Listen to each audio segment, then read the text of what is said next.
Halo semuanya, kembali lagi bersama Leli. Kesempatan kali ini tuh aku mau buat podcast sedikit ya. Podcastnya tentang apa? Tentang informasi-informasi yang Leli dapatin ketika ingin mendapatkan beasiswa S2. Kan saya berpikir ya, misalkan kita dapat beasiswa, apakah kita harus mengeluarkan uang terlebih dahulu untuk pendaftaran atau apapun itu? Karena kan biasanya di-reimburse kan. Nah, buat teman-teman semua yang lagi nyari informasi tentang itu, apakah iya harus keluar uang puluhan juta meski sudah jadi awardee dari salah satu beasiswa? Ya, kita harus mengeluarkan biaya terlebih dahulu, dan itu saya baru tahu juga ketika kemarin itu nyari-nyari informasi di TikTok. Memang banyak banget awardee yang ngasih tahu bahwa walaupun kita dapat beasiswa, nggak mungkin kalau kita nggak ngeluarin uang. Jadi kayak misalkan kita kuliah di Chinese Government Scholarship, atau di Indonesia, kalau di Indonesia itu yang terkenal itu Lembaga Pengelola Dana Pendidikan atau biasa disebut LPDP atau Beasiswa Pendidikan Indonesia.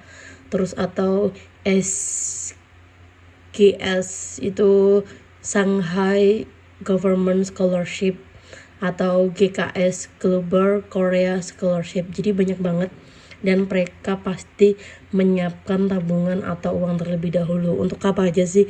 Yang pertama sih biasanya buat preparation ya.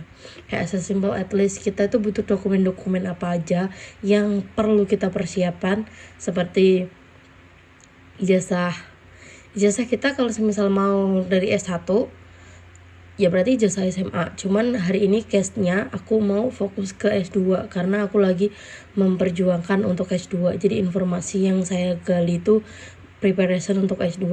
Jadi teman aku kemarin yang keterima di Korea itu dia ke penerjemah tersumpah, bahkan ada yang ke notaris juga. Terus konversi dari nilai-nilainya itu kan bahasa Indonesia ya. Ada beberapa kampus di Indonesia itu yang mengeluarkan bahasa Indonesia, ada juga kampus yang bisa mengeluarkan dalam bahasa Inggris, tergantung kampusnya masing-masing. Jadi kalian bisa langsung tanyakan ke, kalau di kampus aku sendiri itu BAK, itu kayak koordinasinya ke sana, sesimpel itu. Terus nanti kalau misalkan mereka nggak ngarahin, itu pasti bakal diarahin ke kaprodi kalian atau ke kajur, atau langsung ke departemen yang memang fokusnya mengurusin hal itu gitu. Tapi aku mau cerita lebih, nggak ke cerita ya, ini lebih ke dokumentasi perjalanan aku nyari informasi, dan aku mau bagi share ke teman-teman. Jadi di sini tuh ada salah satu case yang saya dapat di TikTok.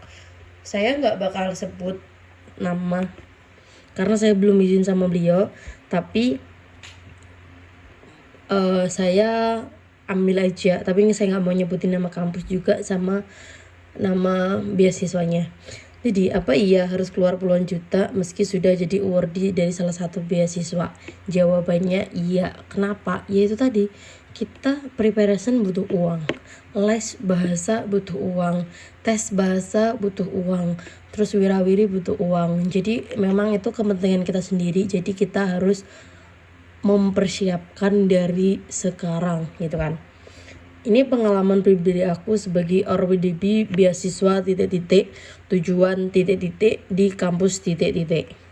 Aku daftar di kampus ini tuh pada bulan Januari 2024. Kemudian di hari Rabu pada 8 Mei 2024 aku mendapatkan diterima di salah satu kampus di negara X dengan beasiswa X.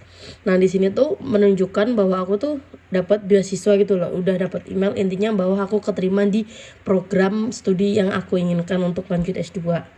Dan dari situ kan kita biasanya dapat LOA ya. LOA itu biasanya kayak surat yang menunjukkan bahwa kita itu diterima di situ.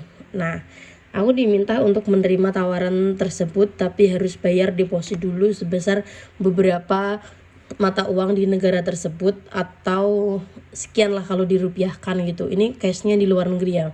Terus di beberapa kampus biasanya tuh untuk bayar deposit kan bisa di waive atau dikecualikan bagi penerima beasiswa dengan menggunakan LOS atau LOC gitu. Itu biasanya kalau artinya menurut saya sih bukti kalau kita itu punya sponsor gitu, entah itu dari GKS, JGS, SGS, LPDP, BPI atau apapun itu. Terus kan udah kan, ternyata dari kampus satu ini itu dia nggak bisa ngeluarin LOA sebelum dia bayar dulu deposit itu. Kalau deposit itu menurut aku kalau di Indonesia mungkin lebih ke kayak uang jaminan ya, kayak kita tuh udah daftar gitu loh, jadi bener-bener kita udah keterima di situ. Terus kalau misalnya kita udah daftar itu bakal hangus kalau misalkan kita nggak ambil, makanya penting banget untuk kampus di situ. Oke, akhirnya beliau ini chat gitu ke salah satu beasiswa itu tadi untuk minta waive gitu deposit untuk ke mengurus ke kampus itu, tapi ternyata nggak bisa kan dia. Jadi ya udah, akhirnya mau nggak mau kalau memang aku ingin mendapatkan beasiswa ini, karena aku udah dapat beasiswa nih dari salah satu program yang ada di dunia, terus aku udah keterima di kampus ini, tapi aku harus membayar. Jadi kalau misalnya aku nggak mau kehilangan jurusan atau program studi yang aku ambil, aku harus bayar deposit itu dulu dan nanti baru bisa di reimburse oleh beasiswa dunia tersebut. Udah kan?